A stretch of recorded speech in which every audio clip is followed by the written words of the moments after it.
ojos tienen que no me vean, si manos tienen que no me guarden, si pies tienen que no me alcancen, no permitas que me suelten, no puedes parar. No permitas que me mates el momento, no permitas que me sientes en la rama. Que tu grupo no se salte más acá, que tu grupo no saltes en la fe. No me desampares.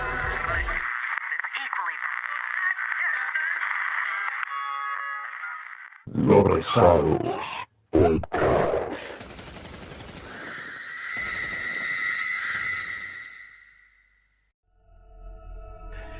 Buenas de nuevo, seguimos acá en la tercera entrega de Los Rezados Podcast.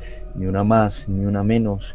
Estas entregas que no tienen un límite de tiempo, pero sí tienen un límite en sus pensamientos. Esa es la pregunta con la que abrimos. ¿Hasta qué punto ustedes creen en esta magia? Para, de alguna manera, certificar nuestro oficio periodístico, traemos un relato muy especial. Cuéntanos, Dani, ¿de quién es este relato?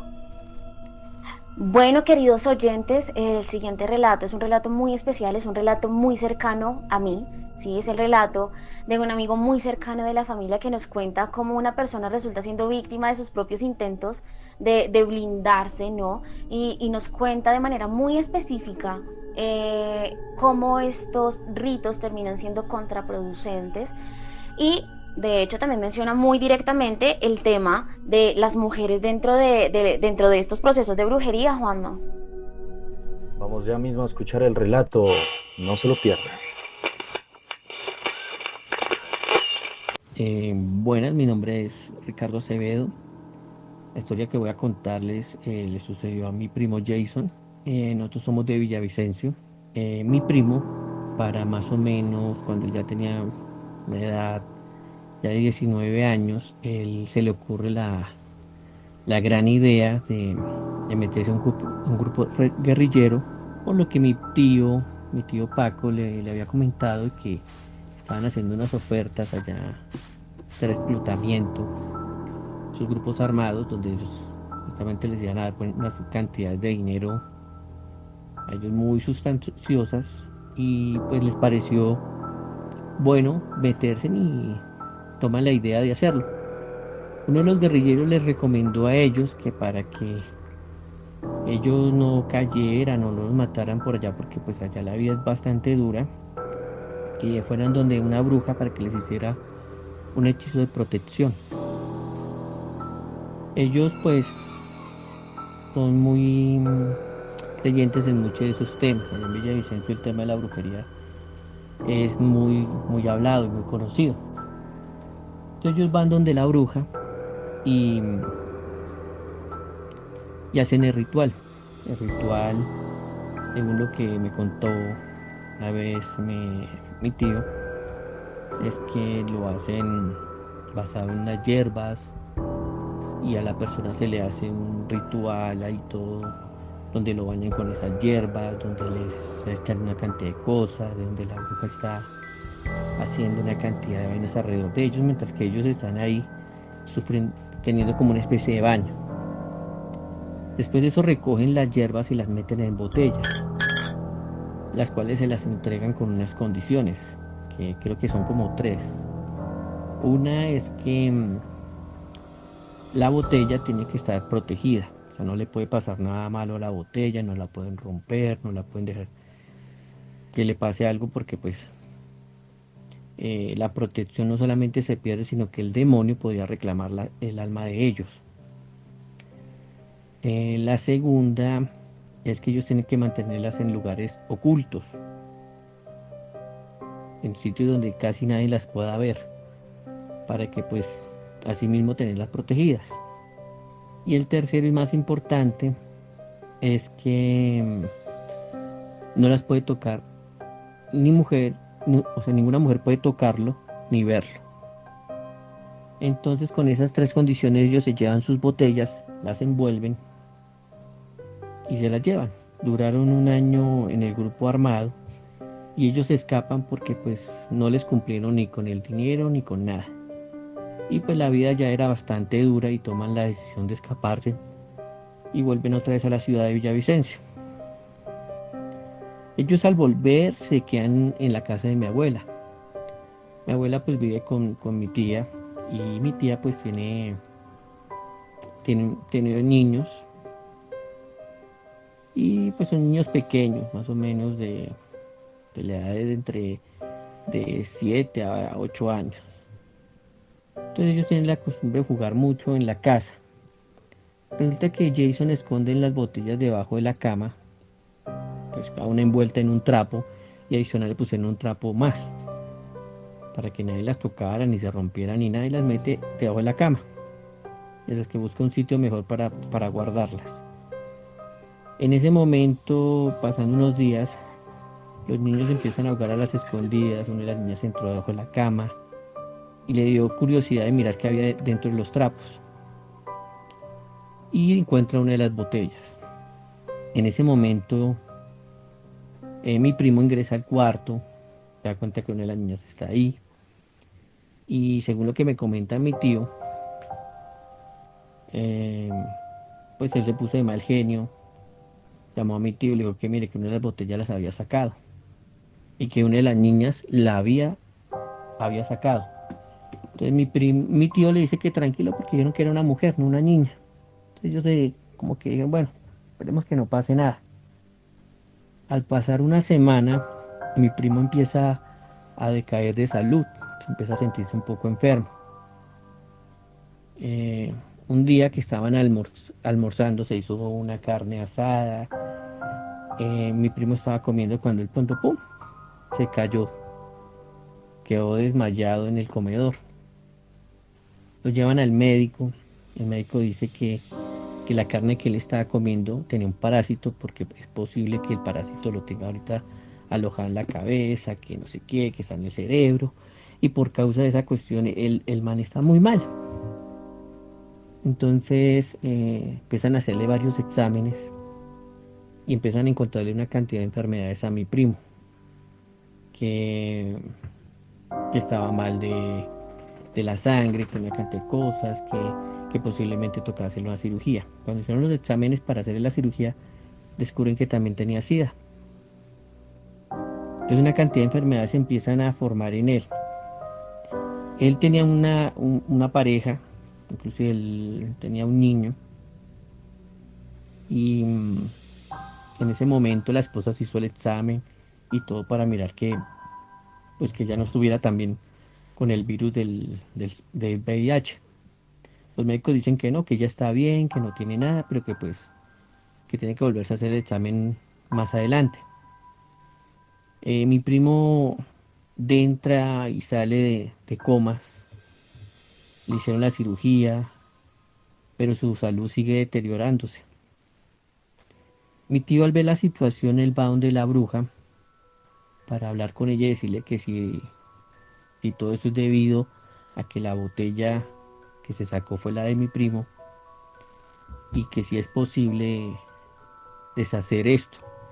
Lo que ella le dice a mi tío es que no se puede deshacer porque el trato se hace con un demonio, no con ella, y que deshacerse no se puede hacer, que después de que se incumple con una de las normas, y que si la niña tocó, digo, es que la niña es una mujer, si la niña tocó la botella y la sacó, pues ya comenzó el demonio a reclamar el alma de la persona. Mi primo muere meses después, más o menos como dos meses, él muere después de estar mucho tiempo de su salud estar decayendo. Una de las cosas que mi familia hizo fue que una tía que es cristiana estuvo con él bastante tiempo, orando con él, cuidándolo. Cuando él iba a hacer la oración de fe, que fueron los momentos que él tuvo de razonamiento, que estuvo despierto, iban a hacer la oración de fe y mi tía comenta que él murió, que no alcanzó a hacer la oración y él muere. Él muere en ese instante.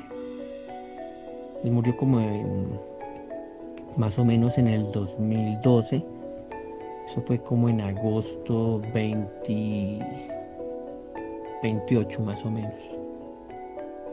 Entonces fue un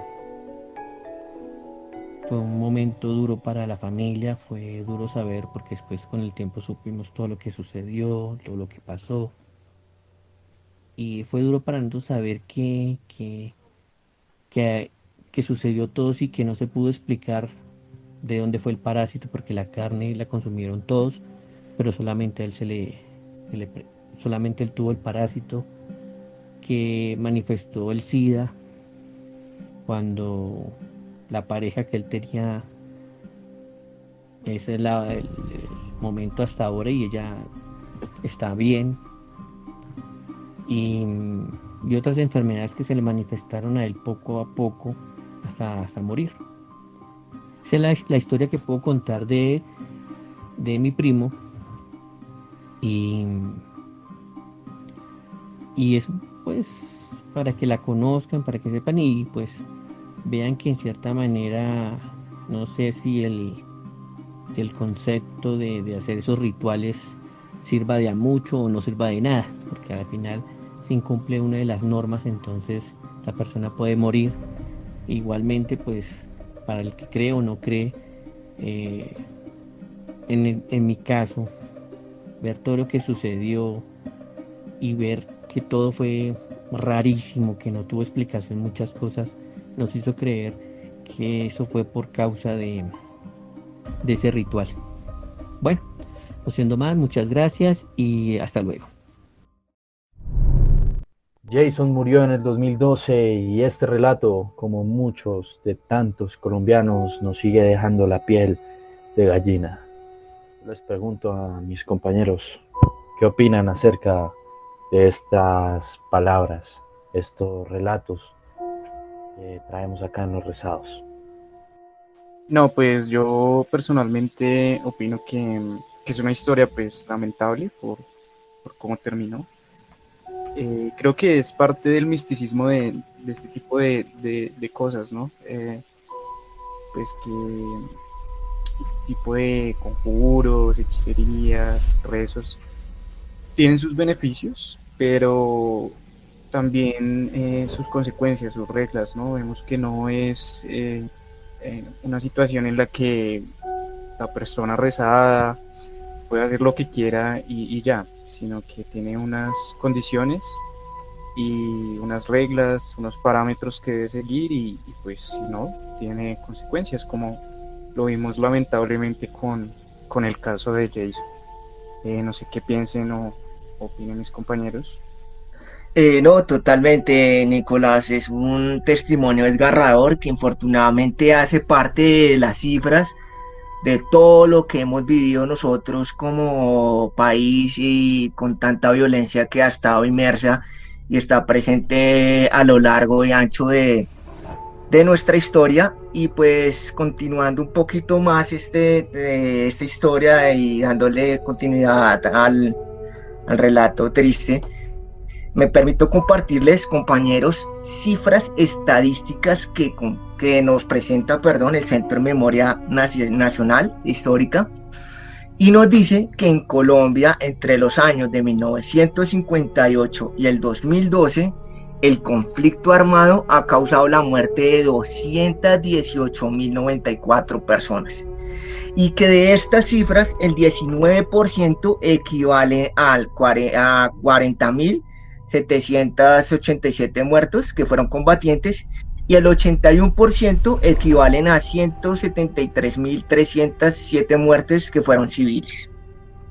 Esto también es importante mencionarlo, que los municipios que más se vieron afectados hacen parte de Fundación, Valledupar, Curumaní, Aguachica, Ocaña, Arauca, Bucaramanga, como ya sabemos, Villavicencio, que es una parte muy azotada por la violencia, San Vicente del Caguán, San Luis, Cali, Bogotá, Quibdó, Medellín, San Pablo, entre muchos otros. Bueno, compañeros, basado en todo lo que está diciendo Luis con respecto al conflicto armado y el relato que acabamos de escuchar, yo quisiera volver a traer las preguntas que les hice al inicio, y estas son: ¿ustedes realmente creen que esta es una cuestión de mitos? O sea, ¿ustedes en realidad creen que ¿Será el miedo quien lleva a las personas a distorsionar la realidad o la concepción que tienen sobre ella? A mí me gustaría conocer sus opiniones. Yo creo eso, Dani, ¿sabes? Yo creo que en Colombia, infortunadamente, esto que vemos, relatos, se han masificado o se presentan en más cantidades porque resulta ser una solución inmediata para esos problemas de conflicto, de violencia que ya también nos hablaba Nicolás, que hemos vivido como territorio y que infortunadamente es una solución que ven esas personas que lo están viviendo allá en territorios aislados de nuestro país, en departamentos, en municipios muy específicos y que infortunadamente cifras así específicas como porcentuales para saber qué población son las que creen en eso son muy vagas y son muy inexactas. Simplemente podemos quedarnos con la interpretación de estos relatos, con los hechos que vemos y pues compartir estos espacios tan importantes y quizás aleccionadores. Así es, Luis. Por ahí les recuerdo un refrán popular que dice que la fe puede mover montañas. Y es muy importante la fe en lugares donde la inocencia se pierde, donde desde la juventud la guerra abate y destroza familias enteras. Esa es la realidad de muchos pueblos de Colombia, pueblos donde la creencia puede valer mucho más allá que la ciencia, básicamente porque la ciencia no llega.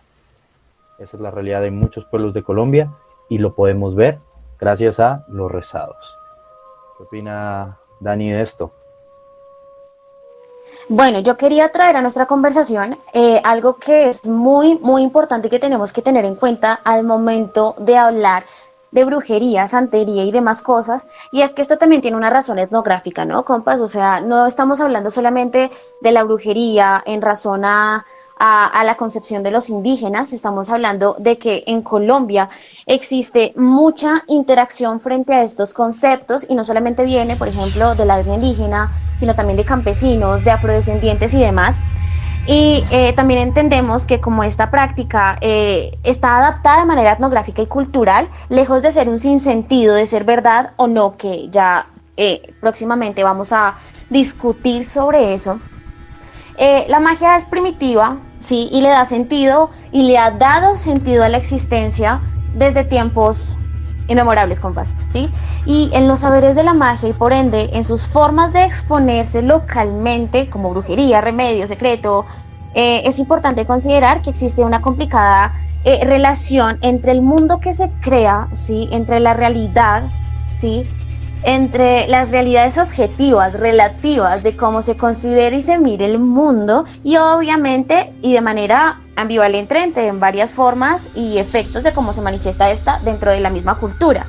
Entonces tenemos que, pues, Juanma, la magia se traduce en varios idiomas, según el docente de antropología, Juan Ruiz, ¿no? La etnografía y por ende la reflexión de que la antropología, por ejemplo, que es lo que estudia el docente Juan, ha realizado trabajos como el que se está presentando hoy aquí, como el que se está exponiendo hoy aquí, permite entender que hay afirmaciones sobre estos imaginarios, sobre el folclorismo y de cierto sentido inquisitivo, apelan a la razón. La magia es verídica, es real y es determinante en el sentido de que para mucha gente en la sociedad lo es, ¿no? O sea, es real, mucha gente lo comparte, mucha gente lo vive, mucha gente lo ve y aun cuando es posible no saber todo de ella, tenemos testimonios como el que acabamos de escuchar que efectivamente aterriza nuestra percepción sobre la magia y sobre los rezados en este país, ¿no? O sea, tenemos que muchas personas pueden testificar, ¿sí? Pueden mostrarnos a través de este tema qué es lo que está sucediendo y para ellos es real, es completamente tangible, ha sido una vaina que está, ¿sí? Es algo que no se puede poner en una balanza de real o no porque, vale, se ve, ¿no? Sí, es muy cierto, Alice. Yo creo que esto también está ligado a un tema cultural, un tema religioso. Si analizamos los países latinoamericanos, que fueron conquistados por España, una nación que era profundamente católica, son bastante más supersticiosos que países como los europeos, por poner un ejemplo. Y esto es determinante a que estas creencias tengan aceptación en la mayoría de la población. Y no, pues no solo en cuanto a la santería, la hechicería, y todo el tema que hemos venido abarcando, sino en cuanto a las supersticiones que vienen muy de nuestras familias, de nuestros abuelos y de las personas bastante mayores. Y yo creo que también es importante ver que aunque están muy arraigadas estas creencias y que mucha gente las toma como ciertas, y que a la final, si eso pasa, pues termina siendo una verdad socialmente aceptada, también hay que ver que una gran parte de la población es escéptica a este tipo de historias, ¿no? Yo creería, me atrevería a decir, por eh, las conversaciones que he tenido con gente de mi edad, que los jóvenes somos más escépticos a este tipo de historias, a este tipo de relatos.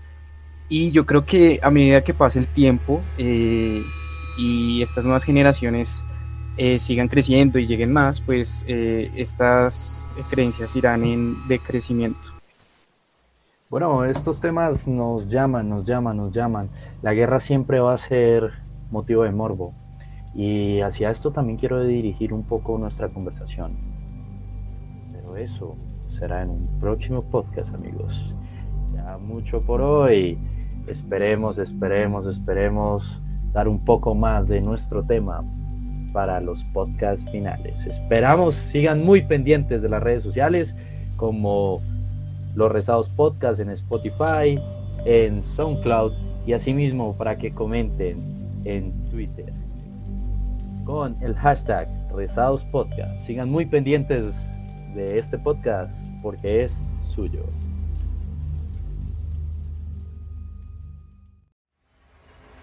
Si ojos tienen que no me veas y manos tienen que no me guarden, si pies tienen que no me alcancen, no permitas que me surja, no me puedes bajar.